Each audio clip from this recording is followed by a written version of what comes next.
Thanks, Ashley. Is Ashley? No. Oh, no, I got, what was her name? McKenna. Oh, thanks, McKenna. Yep.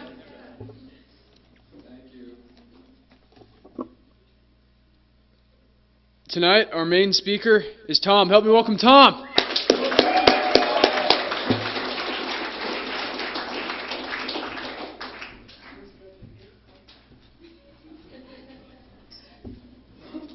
My name's Tom. I'm an alcoholic. My home group is the Prescott group. I have two home groups. The other home group is the Boca Men's Recovery in Boca Raton, Florida. I go there in the wintertime for a few months. It's where I got sober. My sobriety date is December the 9th, 1983. I showed up at the door of Alcoholics Anonymous 45 years ago.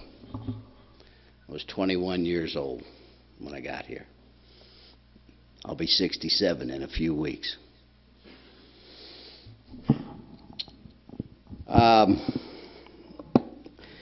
For as far back as I can remember, I was always restless, irritable, and discontented.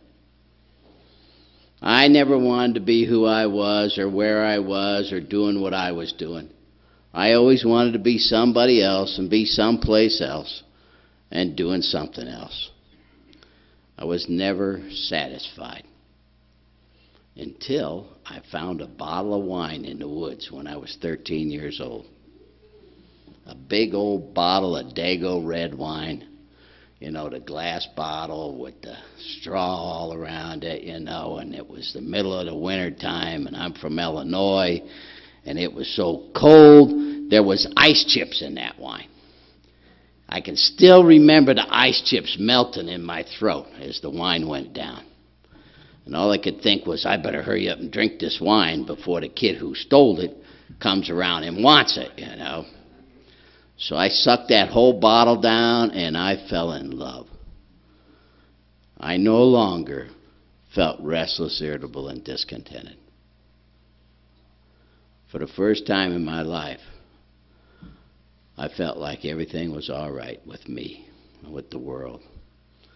And then I proceeded to puke all over myself and pass out in the weeds. And that's my drunkalogue for you, okay? Except for a period of time, and I usually always talk about this, and I know this is an Alcoholics Anonymous meeting, but this is my story. And I only got my story. I can't tell anybody's story but mine. Now, I might tell somebody else's story in here tonight. You might hear your story. But my story was, you know, that I was always a liar, a cheat, and a thief. As a little kid, I was.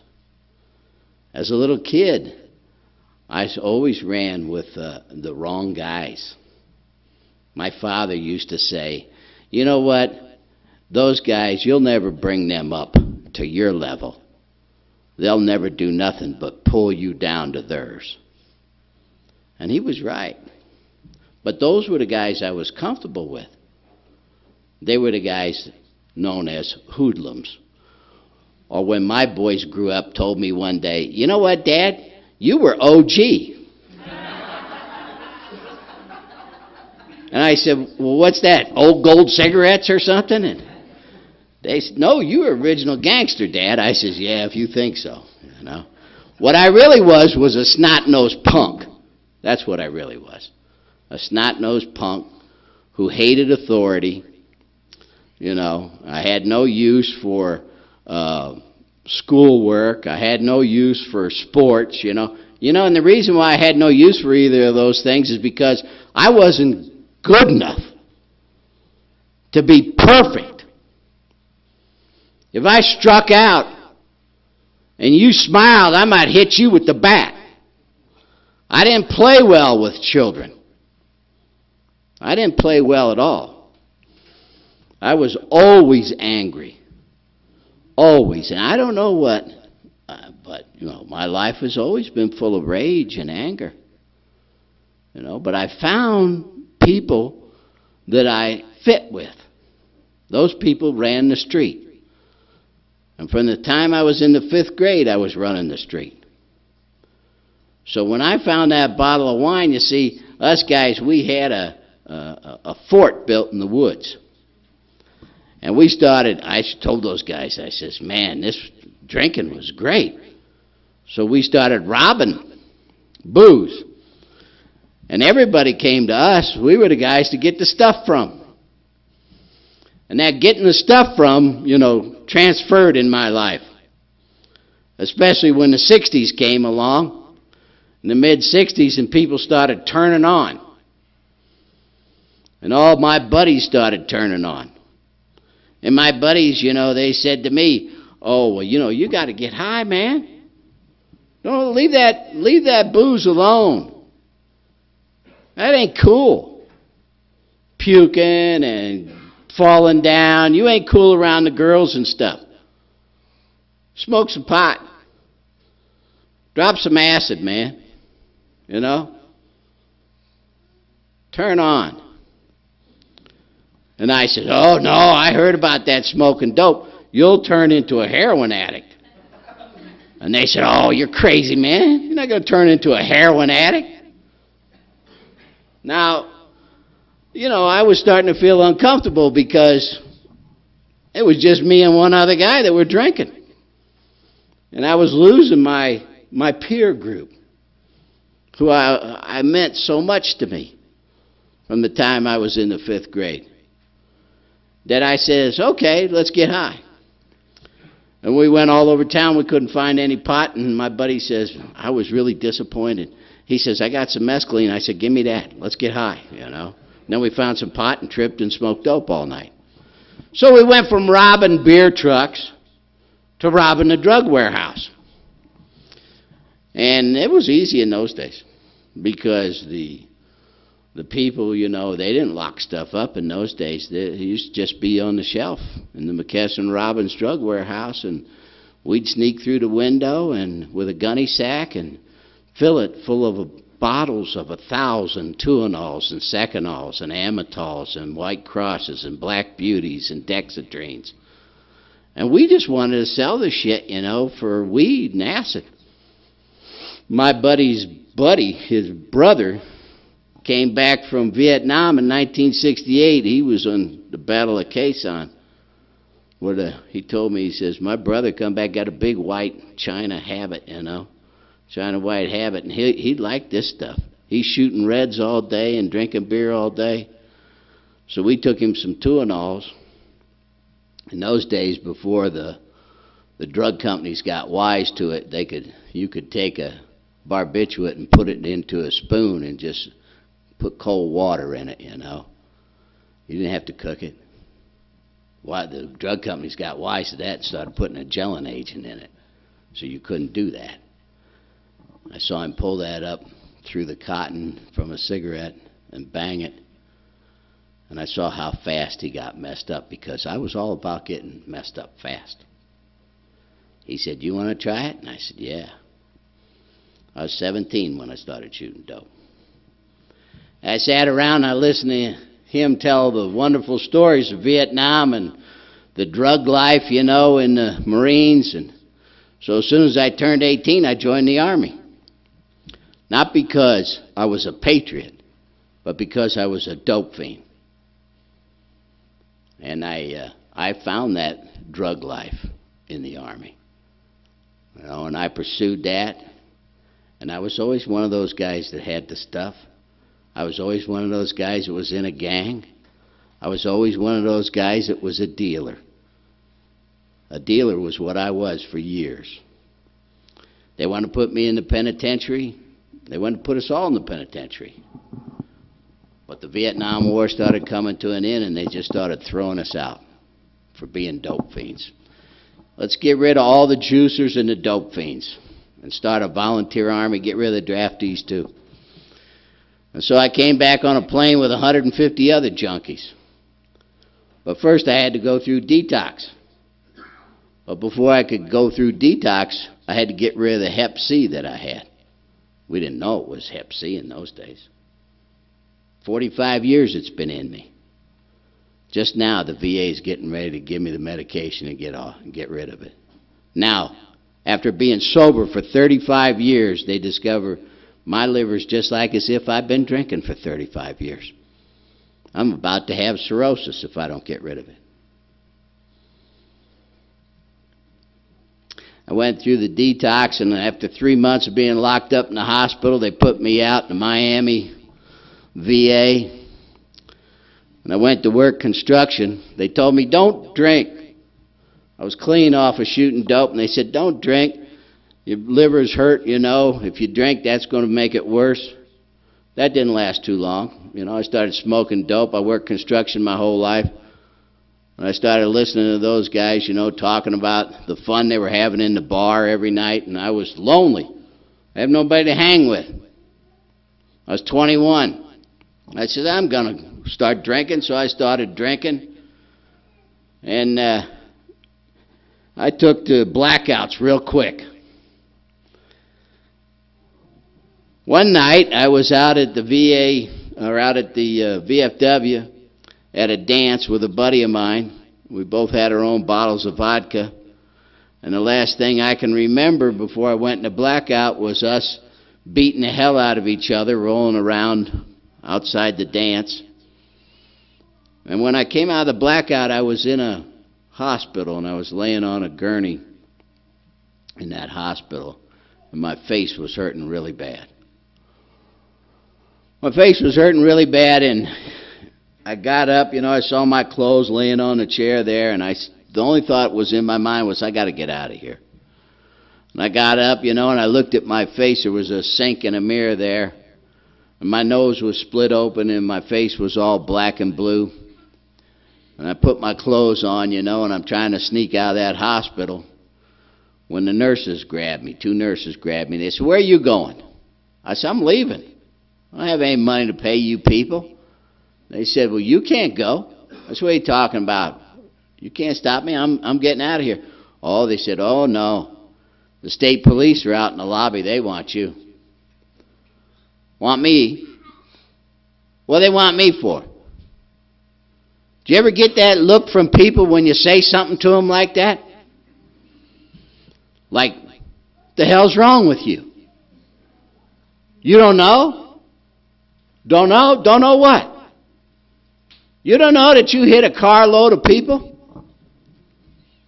I said, I don't even have a car. They said, well, you were driving your buddy's pickup truck. I said, where's my buddy? They said, well, he went through the windshield. He doesn't have any right eyebrow left anymore. That's gone. We sewed that up and sent him home. And you busted the steering wheel with your face. That's what happened to you. But you see, the problem is you hit a carload of people and hurt them bad. And there was 4 little kids in that car. And they're going to have plastic surgery. And for the first time in my life, I had remorse. I'd never had remorse before over my life. I was a criminal and a dope fiend and an alcoholic, and I never had any remorse for anything. But for this, I had some remorse. And I was going to school on the GI Bill because there wasn't any construction to get a few $100 a month just to get drunk and high on. And there was a man who sat next to me in class. He was a Korean War veteran, going on the GI Bill too, and he asked me what happened, and I told him, and he asked me if I wanted to have coffee with him after class that day, and I had no money. I had to ride the bus home. I just had money for the bus. And he started talking to me about alcoholism. Nobody had ever talked to me about alcoholism before. It was 1973. Nobody ever talked to me about alcoholism. They talked to me about my drug use and shit. But he never told me that he was an alcoholic. He never told me that he was a member of this program. I learned that later, and he became my first sponsor. But riding home that day on the bus, after talking to him, I was sitting on that bus and I was thinking. I was thinking about how my life was such a mess. Why, ever since I could remember, my life ain't been right. There's always been something not right with my life. Thinking about why that was. And this little voice, that wasn't my voice, inside of my head said to me, well, the problem is you're an alcoholic, like that man's talking about. And I thought, yeah, that's right. I'm an alcoholic. And I got to my house and I got my phone book out. We had phone books in those days, And AA was real easy to find in the phone book. It's right in the front, AA,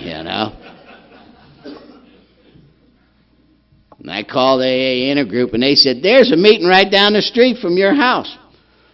And I went down there, and it was in a Catholic church. I wasn't too happy about that, because I was raised, when the nuns started on me in the second grade, and the Christian brothers, I had nuns would grab you by your ears and shake your ears. I had a Mother Superior that had a canoe paddle. She'd say, bend over, grab your ankles, and by the time I got to high school, the Christian brothers using their knuckles on us boys, And I was always taking a beating, because I was always a smart-ass, snot-nosed punk hoodlum. And I stood in the bushes. And I had hair down to my shoulders and a beard down to my chest. And I watched all these middle-aged squares walking into the back of this Catholic church and thinking to myself, what in the hell am I doing here? 21 years old. And the greeter, I always said, the best job you can have in AA is the greeter. Because the greeter saw me lurking in the bushes. And he came and got me, and he says, come on inside. And he introduced me to everybody. And I felt comfortable. I was, 20 years, 30 years, 40 years, 50 years younger than him. In those days, we used to go to young people's meetings in Fort Lauderdale. And then the young peoples in Fort Lauderdale in those days were in their 40s. There was hardly any 20-somethings, okay? And there was no NA to go to. There was only AA. And if you were a dope fiend alcoholic, you went to AA. And for the dope fiend alcoholics that were in AA, the people in Alcoholics Anonymous used to say, in AA, we don't drink and we don't take any mind or mood altering drugs. And I could hardly wait for the meeting to get over so I could get out my car, reach underneath my seat, pull my bag of weed out, roll me up a nice big fat one, and start toking on it. And I'd tell myself, this doesn't alter my mind or my mood, it enhances it.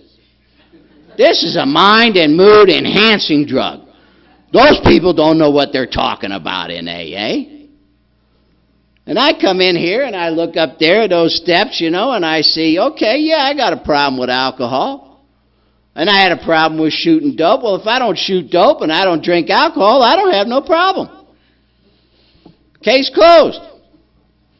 And these nice old people, they may need this shit, but I don't need it. I don't need your steps. I don't need your book. I don't need your prayers. I don't need your sponsor. I don't need none of that shit. See, I knew what I needed. I needed a place to hang around for a while because I was going to have to go in front of the judge. And I started figuring right away it'd be a good idea if I hung around here instead of out there in the bars and in the street and getting in more trouble. And after about 9 months, of hanging around AA, smoking dope, and not drinking, I got in front of that judge. And that judge asked me, he says, what's your problem, son? Well, I knew exactly what to tell that judge. I learned to say it sitting around AA.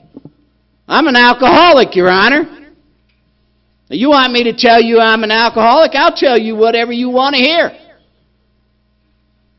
Because that's what I do.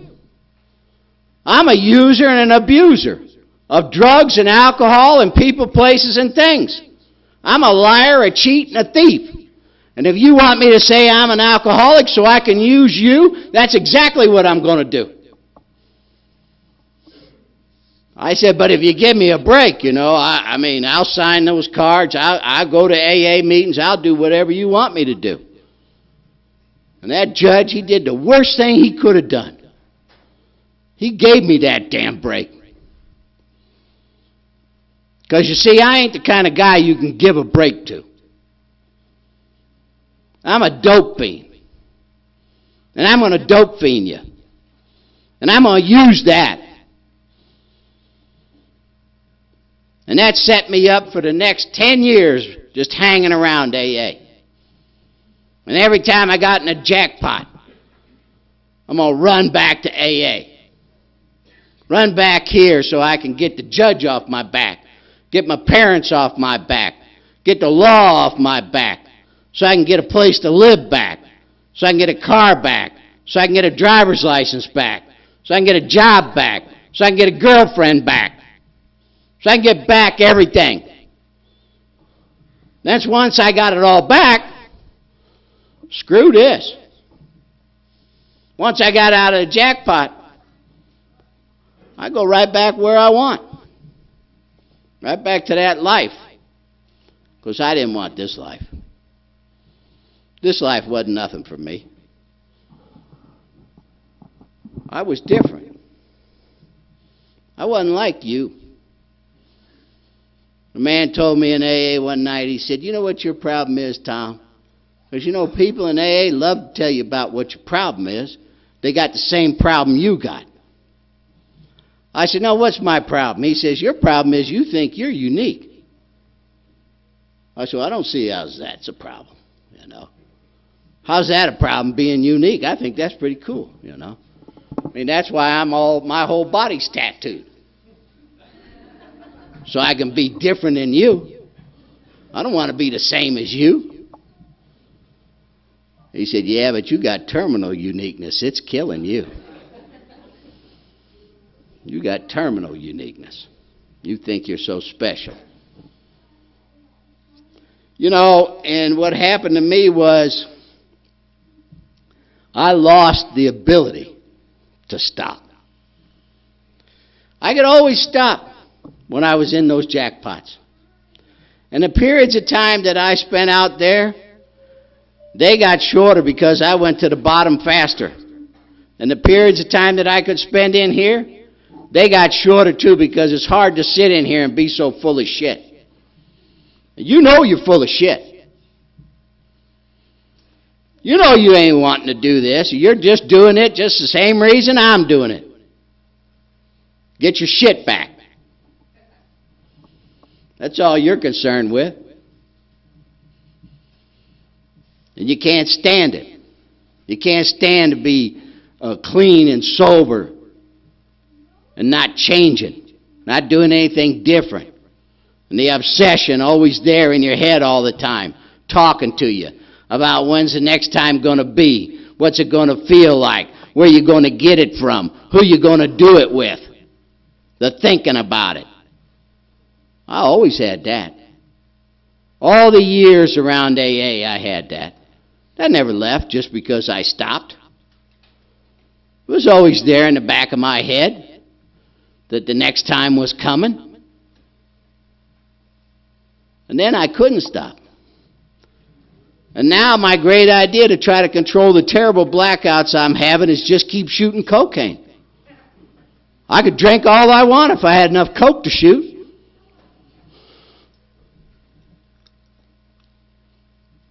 Now I'm going down for hard time after years of stockade time, years of county time.